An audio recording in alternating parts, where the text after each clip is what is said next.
আসসালামু আলাইকুম এভরিওয়ান। শব্দহীন ভালোবাসা গল্পের দ্বিতীয় পর্ব। আর ভিডিওটা যদি ইউটিউব থেকে দেখে থাকো তাহলে চ্যানেলটা সাবস্ক্রাইব করে দিও, আর যদি ফেসবুক পেজ থেকে দেখে থাকো তাহলে অবশ্যই পেজটা ফলো করে দিবা। তো চলো বেশি কথা না বলে গল্প শুরু করা যাক। কিছুক্ষণ পর ডাক্তার ভেতরে থেকে বের হলো। ডাক্তার বের হতেই আমি এগিয়ে গেলাম। ডাক্তার আমাকে দেখে বলল, মেয়ে আপনার কি হয়? আমি বললাম, জি আমার হবু বউ। ডক্টর বলল, আজকে বলতে কষ্ট হচ্ছে যে এই মেয়ের সাথে যা কিছু হয়েছে সেটা খুব অন্যায় হয়েছে। আমরা আমাদের মতো চেষ্টা করেছি, তবে একটা কথা বলি, যত পারেন ওর দিকে নজর রাখেন, আর যে ওর সাথে এমন করেছে ওকে ধরে থানায় দেন। আমি বললাম, জি স্যার, আপনাকে বলতে হবে না। এখন আমি কি ওকে নিয়ে যেতে পারি? ডক্টর বলল, নিয়ে যাবেন? ঠিক আছে, নিয়ে যান। যদি কোনো সমস্যা হয় আমাকে জানাবেন, ঠিক আছে? আমি বললাম, ডাক্তারের কথা শুনে রিয়াকে নিয়ে বাসার উদ্দেশ্যে রওনা দিলাম। বাসায় যাওয়ার পর আম্মু বলল, রনি, ওকে আমি আমার রুমে নিয়ে যাই। আমি বললাম, না আম্মু, এখন তোমার রুমে নিয়ে যেতে হবে না, আমি ওকে আমার রুমে নিয়ে যাই, রাতে ও তোমার সাথে থাকবে। রিয়াকে আমি আমার রুমে নিয়ে যেতেই আমার বন্ধুরা সবাই আসলো ওকে দেখতে। সাজিদ এসে বলল, রনি, কাজ তো একটা হয়ে গেছে। আমি বললাম, কি হয়েছে বল শুনি। সাজিদ বলল, বাহিরে মানুষ বলে বেড়াচ্ছে যে চেয়ারম্যানের ছেলের হবু বউকে কারা যেন তুলে নিয়ে গিয়েছিল। বুঝলাম না বাহিরের মানুষ কিভাবে এই কথা জানলো। আমি বললাম, এসব কথা বাদ দে, মানুষের কথা শুনে আমি কি করব? আর অনিকের কোনো খবর পেলি? সাজিদ বলল, না, ওকে কোথাও পাই নাই, পরিবার নিয়ে কোথায় যেন পালিয়ে গেছে। আমি বললাম, পরিবার নিয়ে পালিয়ে গেছে তাই না? আগে রিয়া একটু সুস্থ হোক, পরে আমি ওকে দেখে নিব। রিয়াকে দেখে সবাই চলে যাওয়ার পর আমি রিয়ার মাথার কাছে গিয়ে বসলাম। রিয়া চুপচাপ শুয়ে শুয়ে কি জানি চিন্তা করছিল। আমি ওর হাতে ফোনটা দিয়ে বললাম, আমি যা যা বলবো সবগুলো প্রশ্নের উত্তর দিবে, ঠিক আছে? আমি রিয়াকে বললাম, এখন কেমন লাগছে তোমার? রিয়া মোবাইলে টাইপিং করে বলল, আমার এখন একটা জিনিস বাকি আছে, আর সেটা হলো আমার মৃত্যু। আমি রিয়ার মাথায় হাত দিয়ে বললাম, এভাবে বলতে নেই, তুমি মরলে আমি কি নিয়ে বাঁচবো বলো? আর এই নিয়ে কোনো চিন্তা করো না, এখন থেকে আমি তোমার পাশে আছি, আমি তোমাকে এখন আর কখনো একা হতে দিব না। রিয়া বলল, আমার কাছে এখন কিছুই নাই আপনাকে দেওয়ার মতো, খুব ইচ্ছে ছিল আপনাকে নিয়ে সংসার করব, আপনাকে ভালোবেসে আপনার বুকে মাথা রেখে ঘুমাবো, কিন্তু আপনার বন্ধু সেটা হতে দিল না। আমি ওর কাছে আমার জীবনটা পর্যন্ত ভিক্ষা চেয়েছিলাম, কিন্তু ও আমাকে ছাড়লো না। আমি বললাম, এসব নিয়ে এখন আর কোনো কথা বলবে না, আর ওকে আমার দেখার আছে, ও তোমার পা ধরে মাফ চাইবে, তুমি দেখে নিও। রিয়া এবার ইশারা করে বলল, আমার খুব ঘুম পেয়েছে, আমি একটু ঘুমাই। আমি রিয়ার কপালে চুমু দিয়ে বললাম, ঠিক আছে, তুমি ঘুমাও। আমি রিয়াকে রুমে রেখে বাহিরে বের হলাম। বাহিরে যেতেই আম্মু বলল, রনি, টেবিলে বসে আগে খেয়ে নে, আর রিয়ার কি খবর? আমি বললাম, এই তো আম্মু, এখন মোটামুটি একটু ঠিক আছে। ও হ্যাঁ, একটা কথা বলতে তো আমি ভুলেই গেছি, আমার আম্মু বর্তমানে রানিং চেয়ারম্যান, টেবিলে বসে খাবার খাচ্ছি। তখন ছোট বোন এসে বলল, ভাইয়া তোর কি মন খারাপ? আমি বললাম, বোন, একটু খারাপ, তবে চিন্তা করিস না, দোয়া কর যেন সবকিছু ঠিকঠাক হয়ে যায়। রাতে আমি রিয়াকে বুঝিয়ে আম্মুর রুমে পাঠিয়ে দিলাম, আর বললাম, সাবধান, কোনো উল্টাপাল্টা কাজ করবে না, আগে তুমি একটু সুস্থ হয়ে নাও, পরে আমি তোমাকে বিয়ে করব। এই কথা বলে আমি রিয়াকে আম্মুর রুমে দিয়ে গেলাম, কিন্তু মাঝরাতে আম্মুর চেঁচামেচিতে আমার ঘুম ভাঙলো। তাড়াতাড়ি দরজা খুলে বের হলাম, তখন দেখি সবাই বারান্দায় দাঁড়িয়ে কান্না করছে। বুঝলাম না বাহিরে আবার কি হয়েছে। আমি তাড়াতাড়ি বারান্দায় গেলাম, গিয়ে দেখি বাহিরে কাঁঠাল গাছে একটা লাশ ঝোলানো আছে, আর সেটা হলো রিয়ার। আমি রিয়ার লাশ দেখে জায়গায় অজ্ঞান হয়ে মাটিতে পড়ে গেলাম। যখন আমার জ্ঞান ফিরল তখন দেখি সাজিদ আমার মাথার কাছে বসা। ও আমার হাত ধরে বলল, দেখ বন্ধু, পাগলামো করিস না, আর আমি তোকে বলেছিলাম ওর দিকে একটু নজর রাখতে, সেটাও তুই পারলি না। আমি উঠে রিয়ার লাশ জড়িয়ে ধরে কান্না করতে লাগলাম। এছাড়া আমার আর কোনো উপায় ছিল না। আমি জানতাম না যে ও আত্মহত্যা করবে, যদি জানতাম তাহলে ওকে আর আম্মুর কাছে ঘুমাতে দিতাম না। আম্মু আমাকে ধরে ভেতরে নিয়ে গেল, আমার হাতে একটা কাগজ দিয়ে বলল, এটা হয়তো তোর জন্য রিয়া লিখে গেছে, তবে আমি ভাবতেও পারি নাই ও এই কাজটা করবে, আমাকে ঘুমে রেখে এই কাজটা যে করবে আমি ভাবতেও পারি নাই এইটা। আম্মুর হাত থেকে কাগজটা নিয়ে পড়তে লাগলাম। প্রথমেই লিখা, আমার প্রিয় ভালোবাসার মানুষ, খুব ইচ্ছা ছিল তোমার বউ হব, লাল শাড়ি পরে তোমার ঘরে যাব, কিন্তু সেই শাড়ির জায়গায় যে গলায় দড়ি দিতে হবে এটা আমি কখনো চিন্তা করি নাই। অনেক ভালোবাসি তোমাকে, এজন্য মৃত্যুর পথ বেছে নিয়েছি। যদি বেঁচে থাকি মানুষ আমাকে এই কথাই বলবে সবসময়। আর তোমার আম্মু সম্মানীয় একজন ব্যক্তি, তবে আমার কথা তুমি আর চিন্তা করো না, মন থেকে মুছে ফেলবে আমার কথা তুমি।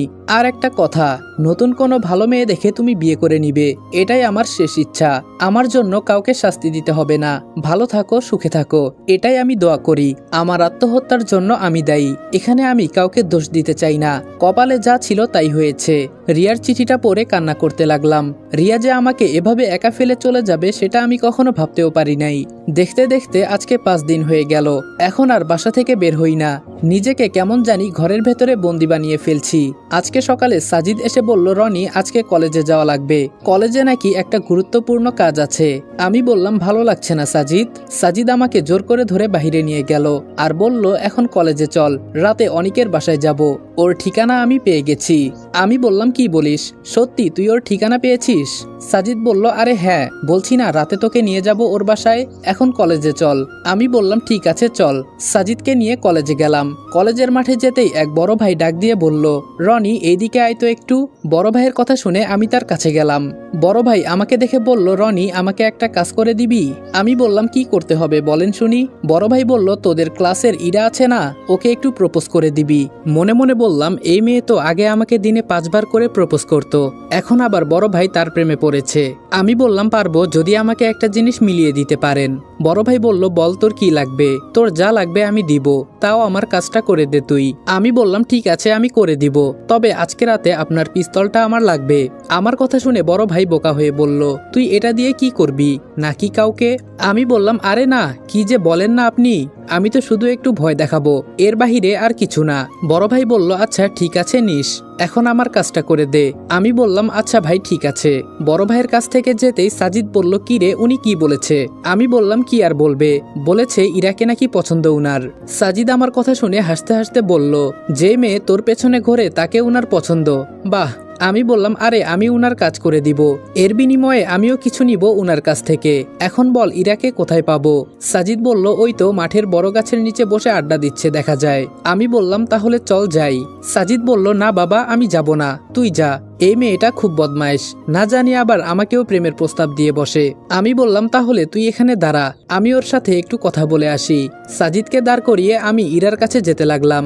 ইরা দূর থেকে আমাকে দেখে বলল, কি ব্যাপার মশাই, আজকে সূর্য কোন দিক থেকে উঠেছে? আমি বললাম, কেন ইরা, যেদিক থেকে ওঠার কথা সেই দিক থেকেই উঠেছে। ইরা বলল, তোর তো সবকিছু আমি দেখে ফেলেছি। আমি বললাম, তুই আবার কি দেখলি? ইরা বলল, তোর তো চেন খোলা আছে, সবকিছু দেখা যায়। আমি বললাম, আমার সাথে তোর মজা করতে হবে না, আর আমার চেন খোলা নাকি বন্ধ এটা আমি জানি। ইরা বলল, একটু হাসি দে, তোর মুখে হাসি দেখলে আমার খুব ভালো লাগে, তবে আমি খুব দুঃখিত, তোর গার্লফ্রেন্ড।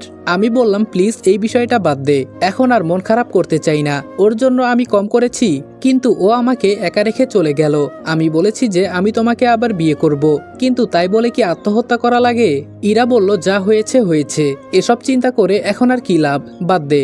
এখন বল হঠাৎ করে এই লাইলির কাছে কি জন্য আসলি? আমার কথা তো তোর মনেই থাকে না। আমি বললাম, এক বড় ভাই নাকি তোকে পছন্দ করে, ওই যে দাঁড়িয়ে আছে উনি বলেছে তোকে প্রপোজ করার জন্য, এজন্য আসছি। ইরা বলল, লাথি খাবি তুই? পরের হয়ে কেন কথা বলিস? হ্যাঁ তুই উনাকে চিনিস? উনি কে? উনার নামে 3টা মামলা আছে, তাও আবার সেগুলো মানুষকে মারার জন্য। আমি বললাম, কি বলিস এসব তুই? ইরা বলল, আরে হ্যাঁ আমি সত্যি কথা বলছি, তুই বল আমি তোকে ভালোবাসি, তাহলে বিষয়টা দেখব, কিন্তু পরের হয়ে কথা বললে একদম প্যান্ট খুলে ওইটা কেটে দিব কিন্তু। আমি বললাম, ধুর তুই বাজে কথা বলবি না, কি সব বলিস মাঝে মাঝে এসব। ইরা দাঁত কেলিয়ে বলল, কেন আমার কথা তোর পছন্দ হয় নাই? আমি বললাম, হয়েছে, আমি এখন গেলাম, ক্লাসে আয়, পরে কথা হবে।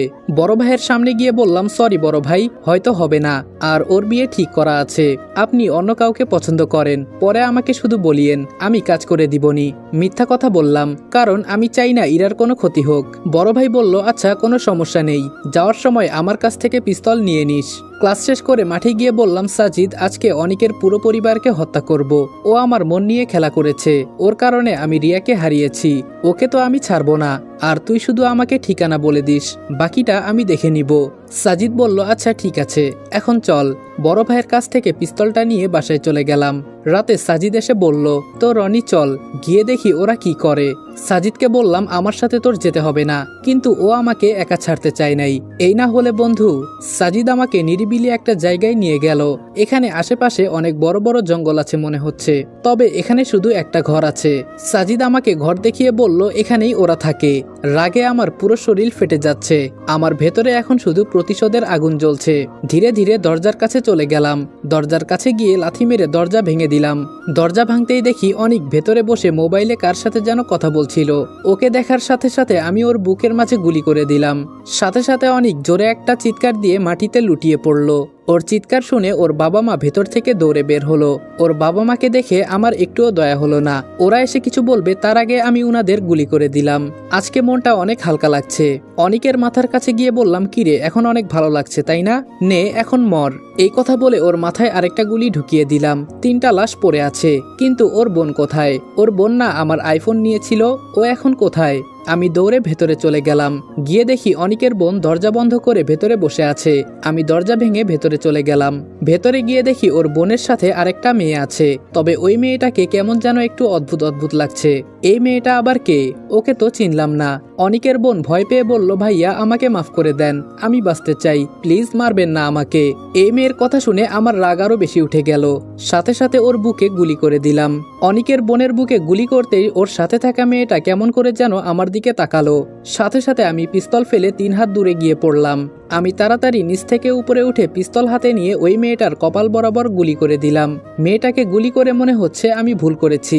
ঘরের বাইরে থেকে জোরে জোরে কান্নার আওয়াজ আসছে। আর অদ্ভুত বিষয় হলো ওই মেয়েটার হাত মুখ এমনকি চোখ থেকে লাল আলো বের হচ্ছে। সাজিদ আমার হাত ধরে বলল, ভাই এই জিনিসটা কি? আর বাহিরে এভাবে কান্না করছে কারা? আমার তো ভয় হচ্ছে, তাড়াতাড়ি এখান থেকে চল তুই। আমি তাড়াতাড়ি বুদ্ধি করে ঘরের ভেতরে আগুন লাগিয়ে বের হয়ে গেলাম। ঘর থেকে বের হয়ে মনে হয় আমরা ভুল করেছি। বের হতে সবকিছু অন্ধকার হয়ে গেল। ঘরের ভেতরে আগুন জ্বলছে, তবে এটা একদম লাল টকটকে। মনে হচ্ছে যেন এগুলো কোনো আগুন নয়, মানুষের রক্ত। আর এত জোরে কে বা কারা কান্না করছে, যার কারণে আমার কান ফেটে যাচ্ছে। হঠাৎ করে মনে হলো যেন আমার পেছনে কেউ দাঁড়িয়ে আছে। পেছনে ফিরে অন্ধকারের ভেতরে গুলি ছুড়ে মারলাম। সাথে সাথে আমাকে কে যেন ধরে উপরে তুলতে লাগলো। আমি শূন্যে ভাসতে লাগলাম, তবে মুখ দিয়ে কোনো কথা বলতে পারছি না। এত উপরে উঠে গেছি যে নিচের কোনো কিছুই দেখা যাচ্ছে না। আর হঠাৎ করে নিচে পড়তে লাগলাম। ভয়ে আমার কলিজা ফেটে যাচ্ছে। আজকে মনে হচ্ছে নিজের মৃত্যু নিজের চোখে দেখতে পারতেছি। কথা বলতেও পারছি না। মনে হচ্ছে কে যেন গলা চেপে ধরে আছে। মাটিতে পড়ে অজ্ঞান হয়ে গেলাম। হয়তো আজকে আমার মৃত্যু হবে। তবে যখন আমার জ্ঞান ফিরল। আসসালামু আলাইকুম এভরিওয়ান। শব্দহীন ভালোবাসা গল্পের 2য় পর্ব এখানেই শেষ করলাম। যদি ভিডিওটা ভালো লাগে তাহলে উড়াধুরা লাইক, কমেন্ট এবং শেয়ার করে দাও। আর ভিডিওটা ইউটিউব থেকে দেখে থাকলে ইউটিউব চ্যানেল সাবস্ক্রাইব করে দিও। আর যদি ফেসবুক পেজ থেকে দেখে থাকো তাহলে পেজটা অবশ্যই ফলো করে দিবা। ফেসবুক পেজের লিংক পিন কমেন্টে দেওয়া আছে। ফেসবুকে রেদওয়ান অলওয়েজ অন ফায়ার লিখে সার্চ করে অথবা পিন কমেন্টে থাকা লিঙ্কে ক্লিক করে আমাদের পেজে চলে যাও আর পেজটা ফলো করে দাও। আমাদের প্রত্যেকটা গল্প ইউটিউবের আগে ফেসবুকে আপলোড করা হয়। যদি তোমরা সবার আগে গল্পগুলো শুনতে চাও তাহলে অবশ্যই ফেসবুকে চলে যাও। তো দেখা হচ্ছে নেক্সট ভিডিওতে। ততক্ষণ ভালো থাকবা, সুস্থ থাকবা। আল্লাহ হাফেজ।